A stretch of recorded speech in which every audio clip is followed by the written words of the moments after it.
예, 오늘은 일체유심조라는 말에 대해서 한번 생각해 보겠습니다.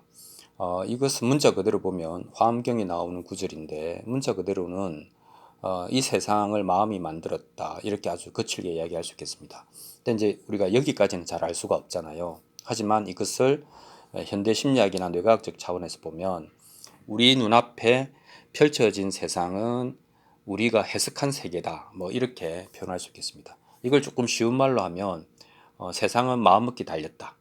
또 생각하기 나름이다. 이렇게 이야기하면 요거는 이제 우리가 받아들일 수 있는 영역으로 들어오는 것이죠. 그런데 이제 우리가 경험이 있는데 내가 무슨 나쁜 일을 당해서 마음이 참 안 좋다라고 했을 때 우리는 친구들로부터 이런 위로를 받습니다. 야, 그 마음을 크게 먹어. 마음 먹기 달렸어. 생각하기 나름이야. 이제 위로해 준다고 그런 말을 하죠. 그러면 나는 뭐 취지는 알겠는데 그게 되지 않잖아요. 안 되잖아요. 그러니까 문제는 그런 마음이 안 먹어진다는 게 문제죠. 그런 마음이 먹어졌으면 이미 다 해탈한 거죠. 예.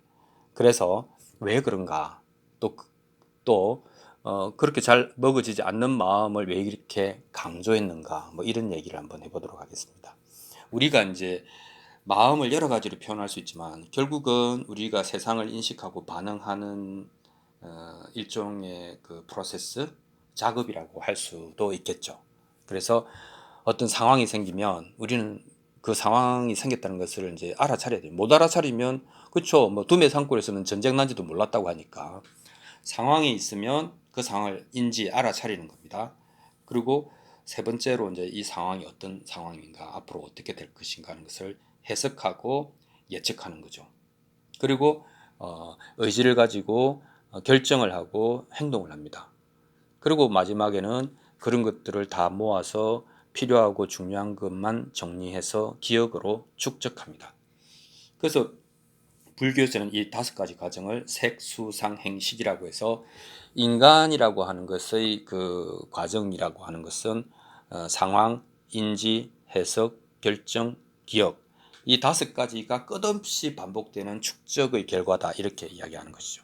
그러니까 인지적으로 이야기하면 너는 너의 인지 반응의 축적의 결과다 이렇게 이야기할 수도 있겠습니다. 그러면 다르게 이야기하면 너의 눈앞에 펼쳐진 세계는 너의 인식된 세계다. 실제로 세계가 이 세상이 실제로 어떻게 생겨 있는가 하는 것은 우리는 영원히 알 수가 없는 것이죠. 왜냐하면 우리는 세계의 정보들을 받아들여서 뇌에서 재구성하기 때문입니다. 이것이 이제 현대과학에서 얘기하는 인지과정론이라고 할 수 있겠습니다.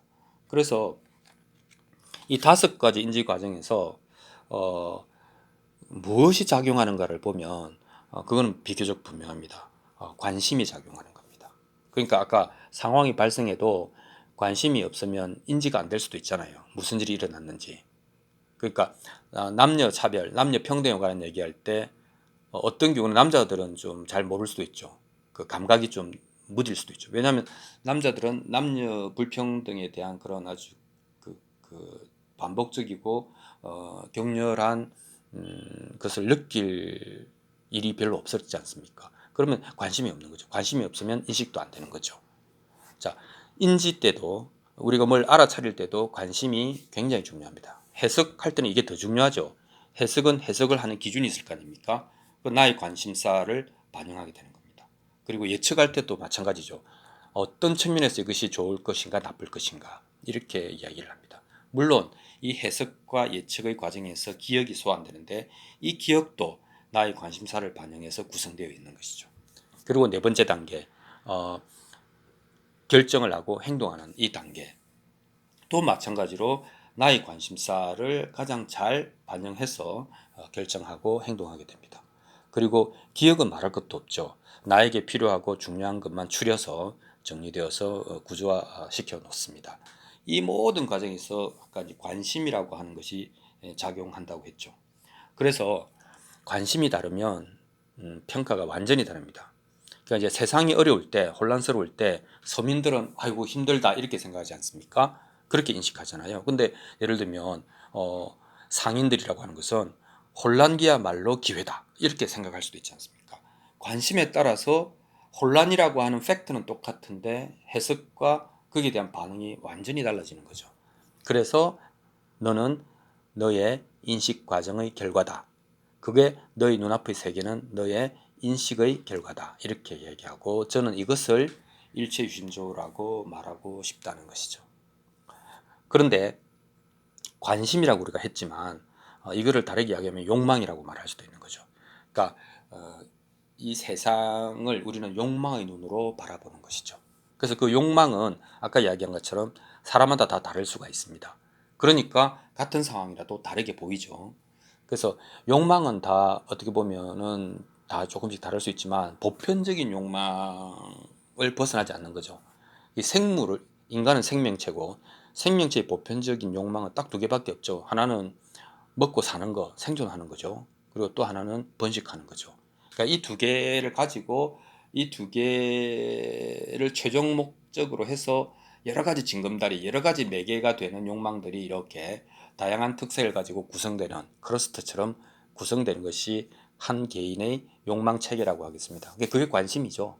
그래서 이런 관심, 즉 욕망에서 비롯된 인식, 해석, 결정, 행동, 기억 이런 과정들이 색수상 행식의 과정이고 이런 과정들이 무한하게 반복되는 지금도 반복되고 있고 앞으로도 반복될 이것이 바로 너다. 그리고 그런 너의 눈에 펼쳐진 세상은 있는 그대로의 세상이 아니고 네가 인식한 그리고 그것도 너의 욕망으로 인식한 세계다. 이렇게 이야기를 하는 것이죠. 그래서 이 일체유심조를 우리가 잘 해석하면 그 뭐 마음을 굳게 먹는다든지 뭐 생각하기 나름이다 이런 그 해석을 할 게 아니라 그 별로 도움이 안 됩니다. 그러니까 우리가 뭘 알아야 되는가 하면 내가 보고 있는 세상도 실제는 아니고 내가 인식하고 해석하고 결정한 이것도 진리가 아니라 나의 욕망이 반영된 결과다 하는 것만 알아도 나의 생각과 행동을 절대시하고 옳다고 믿는 데서 빠져나올 수 있다는 거죠. 그래서 자기를 객관화해서 볼 수 있다. 그러면서 서서히 실제 세계의 모습대로 보지 못하는 자기 자신에 대해서 자각이 깊어질수록 나는 나의 욕망을 마주 대하게 되고 그 욕망을 쳐다볼 수 있으면 있을수록 나는 조금씩 그 욕망으로부터 자유로워지는 것입니다. 그래서 그 욕망으로부터 충분히 자유로워지고 내가 욕망의 주인이 되는 것 그것이 진정 자유로워지는 길이다. 이렇게 이야기할 수 있겠습니다. 그래서 일체유심조 세상은 당신의 관심으로 욕망으로 바라본 세상에 불과하다 라고 하는 것이 오늘 나누고 싶은 이야기가 되겠습니다.